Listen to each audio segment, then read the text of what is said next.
தமிழகத்தையே உலுக்கி இருக்கிறது கோவை சிறுமி சம்பவம். சிறுமி கொலை வழக்கில் பல்வேறு அதிர்ச்சி பின்னணிகள் வெளியாகி இருக்கின்றது. பக்கத்து வீட்டுக்காரரே கொடூர செயலில் ஈடுபட்டது அம்பலமாகி இருக்கிறது. சிசிடிவி காட்சிகளின் உதவியோடு அவரை காவல்துறையினர் பிடித்திருக்கிறார்கள். சிறுமி கொலை வழக்கில் பல்வேறு அதிர்ச்சி பின்னணிகள் வெளியாகி இருக்கின்றன. பக்கத்து வீட்டுக்காரரே சிறுமியை அழைத்து சென்றது அம்பலமாகி இருக்கிறது. சிறுமியின் தந்தையோடு இணைந்து ஏதும் அறியாதது போல சிறுமியை அவரும் தேடி இருக்கிறார். இந்த கொடூர செயலில் பல்வேறு அதிர்ச்சி பின்னணிகள் வெளியாகி இருக்கின்றன. கோவை சிறுமி கொலை வழக்கு தமிழகத்தையே உலுக்கி இருக்கிறது.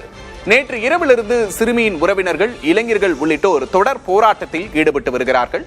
காவல்துறையும் அடுத்தடுத்த நடவடிக்கைகளில் இறங்கி இருக்கிறது. ஒருபுறம் சிறுமியின் உடல் பிரேத பரிசோதனை செய்யப்பட்டுக் கொண்டிருக்கிறது. மறுபுறம் குற்றவாளிகள் பிடிபடும் போது அடிபட்டு தற்போது மருத்துவமனையில் அனுமதிக்கப்பட்டிருக்கிறார்கள். கோவையின் 2 அரசு மருத்துவமனைகளும் பலத்த பாதுகாப்பு வளையத்திற்குள் வைக்கப்பட்டிருக்கின்றன. கோவை சிறுமி கொலை வழக்கில் பல்வேறு அதிர்ச்சி பின்னணி தகவல்கள் வெளியாகி இருக்கின்றன.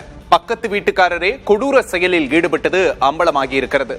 குற்றவாளிகளாக 2 பிடிபட்டு மருத்துவமனையில் அனுமதிக்கப்பட்டிருக்கிறார்கள்.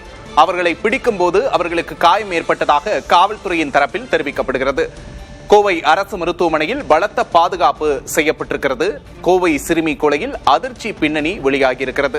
தமிழகத்தையே உலுக்கி இருக்கிறது கோவை சிறுமி கொலை.